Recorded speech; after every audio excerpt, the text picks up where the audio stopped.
Loi numéro 12. Utilisez l'honnêteté sélective et la générosité pour désarmer votre victime. Un acte sincère et honnête compense des dizaines de sélétaristes. L'honnêteté et la générosité font baisser la garde même des plus soupçonneux. Green nous raconte l'histoire d'un homme qui a entubé le célèbre Al Capone.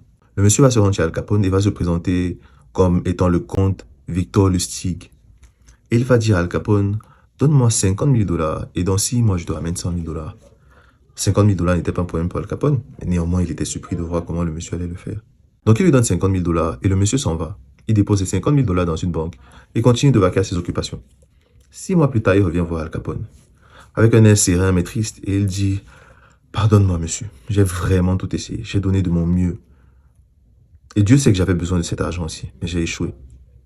Et là, Al Capone regarde des deux côtés du fleuve. Où est-ce que je le jette? Mais là, il met la main dans la poche et il ressort 50 000 $. Al Capone est surpris.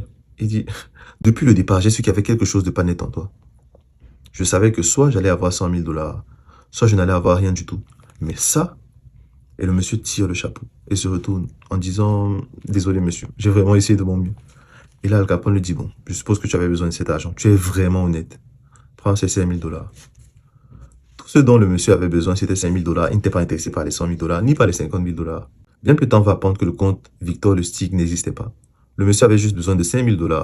Il a utilisé cette technique sur Al Capone, sachant que Al Capone était entouré de personnes malhonnêtes et qu'en face d'une personne honnête, il allait baisser la garde. Robert Greene dit, faites-le avec tous les Al Capone de ce monde. Alors c'est important d'utiliser les actions généreuses, les actions spontanées, les faveurs, les commentaires sympas, etc. Surtout lors des premières rencontres avec les personnes. Vous savez ce qu'on dit, on n'a jamais deux fois une chance de faire une bonne première impression. Attention, il y a un avertissement. Pratiquez cette loi avec précaution. Si les gens lisent votre jeu, leur déception et leur désappointement va se transformer en une haine viscérale. À moins de savoir paraître sincère dans vos propos, ne jouez pas avec le feu.